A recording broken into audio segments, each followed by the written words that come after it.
Hello friends, ఈరోజు మనం ఒక ఇంట్రెస్టింగ్ మరియు కొంచెం భయపెట్టే టాపిక్ గురించి మాట్లాడుకోబోతున్నాం. అదే విజయవాడ రైల్వే స్టేషన్లోని ప్లాట్ఫామ్ నంబర్ 6 ఫ్యాంటమ్ ఎక్స్ప్రెస్. 2019లో జరిగిన ఈ అర్బన్ లెజెండ్ విశ్లేషణ రాత్రిపూట ఒంటరి ప్రయాణాలు చేసేటప్పుడు ఎందుకు జాగ్రత్తగా ఉండాలో ఖచ్చితంగా ఆలోచింపజేస్తుంది. ఇక ఏమాత్రం ఆలస్యం చేయకుండా అసలు కథలోకి వెళ్ళిపోదాం. ఆ రాత్రి వాతావరణం ఎలా ఉందో ఒక్కసారి ఊహించుకోండి. సమయం సరిగ్గా అర్ధరాత్రి 1:45. విజయవాడ రైల్వే స్టేషన్లోని ప్లాట్ఫామ్ నెంబర్ 6 మొత్తం ఖాళీగా నిర్మానుష్యంగా ఉంది. అక్కడక్కడ ఉన్న పసుపు రంగు లైట్లు మసకబారుతూ ఆ వాతావరణాన్ని మరింత గగురుపాటుగా మారుస్తున్నాయి. ఎవరూ లేని ఆ ప్లాట్ఫామ్ మీద ఊహించని ఒక భయంకరమైన సంఘటన జరగబోతోంది. ఒంటరి ప్రయాణికుడు రామ్ యొక్క విధిరాత ప్రయాణం. మన కథానాయకుడు 28 ఏళ్ల సాఫ్ట్వేర్ ఇంజనీర్ రామ్ ఒంటరిగా హైదరాబాద్ వెళ్లడానికి ఈ లేట్ నైట్ ప్రయాణాన్ని ఎంచుకున్నాడు. చూడ్డానికి ఇది చాలా సాధారణ ప్రయాణంలాగే అనిపిస్తుంది కదా. ఇక్కడ ప్రయాణికుడి వివరాలు చూస్తే పేరు రామ్, ఎక్కిన coach S6, seat number 27 lower berth, రైలు బయలుదేరాల్సిన సమయం రాత్రి 2:10. రోజు మనం చూసే కామన్ టికెట్ డీటెయిల్స్ ఇవి. కానీ ఈ సాధారణ వివరాల వెనకే ఒక పెద్ద మిస్టరీ దాగి ఉంది. ప్లాట్ఫామ్ పైకి వెళ్లగానే రామ్కి కొన్ని వింతైన విషయాలు గమనించాడు. అక్కడ అస్సలు జనం లేరు. ఒక విచిత్రమైన భయపెట్టే నిశ్శబ్దం. కనీసం రైలు గార్డ్ కానీ, టికెట్ కలెక్టర్ అంటే టీసీ కానీ ఎవరూ లేరు. ఇన్ని అనుమానాలున్నా కూడా అతను రైలెక్కాడు. కోచ్లోకి అడుగుపెట్టగానే ఒక చల్లటి గాలి అతన్ని తాకింది. అది ఏసీ గాలి కాదు, ఏదో ప్రాణం లేని ఎముకలు కొరికే చల్లదనమన్నమాట. దెయ్యాల కోచ్ ఒక భయానక బయలుదేరడం. కోచ్లోకి వెళ్ళాక రామ్ తన సీటు దగ్గరకు వెళ్ళాడు. ఆ మొత్తం కంపార్ట్మెంట్లో తలదించుకుని కూర్చున్న ఒక వృద్ధుడు మాత్రమే ఉన్నాడు. రామ్ హలో అని పలకరించినా ఆయన నుండి ఎలాంటి రిప్లై లేదు. బహుశా నిద్రపోతున్నారేమో అనుకుని రామ్ సర్దుకుపోయాడు. ఈ టైంలైన్ ఒక్కసారి గమనించండి ఫ్రెండ్స్. 1:45కి రామ్ ప్లాట్ఫామ్కి వచ్చాడు. 2:10కి రైలు బయలుదేరాలి కానీ కదలలేదు.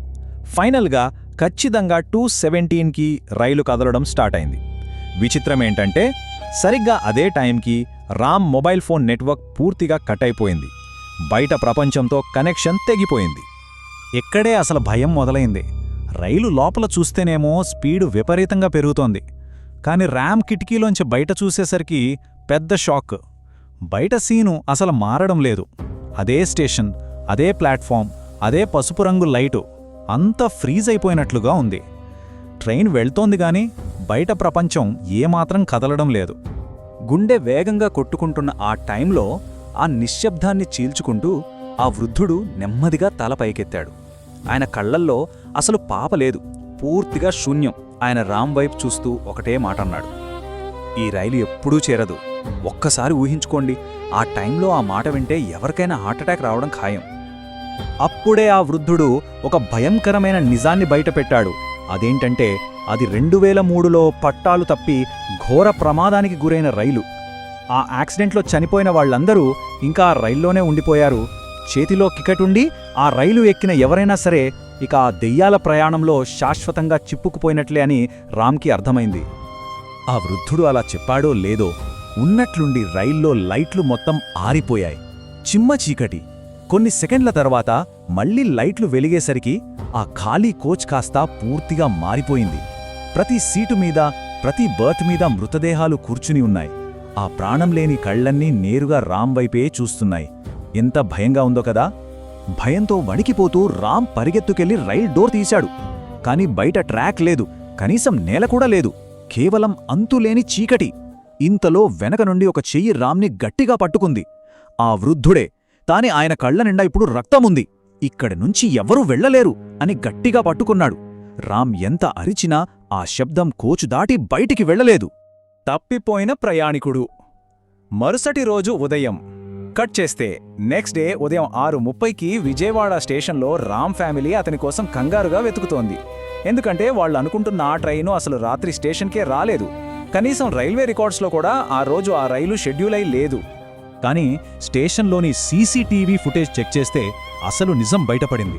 ఆ ఫుటేజ్లో రామ్ రాత్రి ప్లాట్ఫామ్ నెంబర్ 6 దగ్గర గాలిలోకి, అవును, కంటికి కనిపించని ఒక అదృశ్య రైలు ఎక్కుతున్నట్లు రికార్డైంది. వాస్తవానికి 2003 ప్రమాదం జరిగినప్పటి నుండి ఆ ప్లాట్ఫామ్ 6 ట్రాక్ని రైల్వే వాళ్లు శాశ్వతంగా క్లోజ్ చేసేశారు. ఆ స్టేషన్ చుట్టుపక్కల ఉన్న ఒక బలమైన నమ్మకం ఏంటంటే ప్రతి సంవత్సరం సరిగ్గా అదే తేదీన రాత్రి 2:17 ఆ మూసివేసిన ప్లాట్ఫారం మీద ఈ ఫాంటమ్ ఎక్స్‌ప్రెస్ కనిపిస్తుందట. ఎవరైతే పొరపాటున ఆ రైలెక్కుతారో వాళ్లు మళ్లీ ఎప్పటికీ తిరిగి రారు. రాత్రి ప్రయాణ భద్రత, ఒంటరి ప్రయాణికుల కోసం పాఠాలు.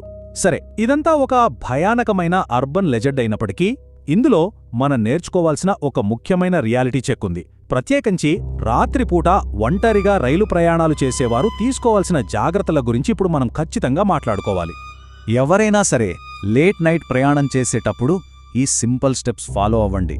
చీకటిగా ఎవరూ లేని వదిలివేయబడిన ప్లాట్ఫామ్స్ మీద ఎప్పుడూ రైలు ఎక్కకండి. ఒకవేళ ఆ ఏరియా అలా అనిపిస్తే ఏమాత్రం ఆలోచించకుండా వెంటనే జనముండే మెయిన్ వెయిటింగ్ ఏరియాకి వచ్చేయండి. అలాగే మీ పిఎన్ఆర్ స్టేటస్ని అఫీషియల్ ఎంక్వైరీ డెస్క్ దగ్గరే స్వయంగా కన్ఫర్మ్ చేసుకోండి. బోర్డింగ్కి ముందు ఈ విషయాలు ఖచ్చితంగా చెక్ చేసుకోండి. అసలు ప్లాట్ఫామ్ మీద రైల్వే స్టాఫ్ భౌతికంగా ఉన్నారా లేదా గమనించండి. కోచ్ బయట రాసి ఉన్న ట్రైన్ నంబర్, మీ టికెట్ నంబర్ కరెక్ట్గా మ్యాచ్ అవుతుందా చూసుకోండి. మొబైల్లో జీపీఎస్ నెట్వర్క్ కరెక్ట్గా ఉన్నప్పుడే రైలు ఎక్కండి. మన కథలో ప్రయాణికుడు ఇవేవి పట్టించుకోకనే కదా ఆ ప్రమాదంలో చిక్కుకున్నాడు. సో ఈ విశ్లేషణ ముగించే ముందు మీకో చిన్న ప్రశ్న వదిలేస్తున్నాను. చేతిలో టికెట్ ఉన్నంత మాత్రాన సరిపోదు.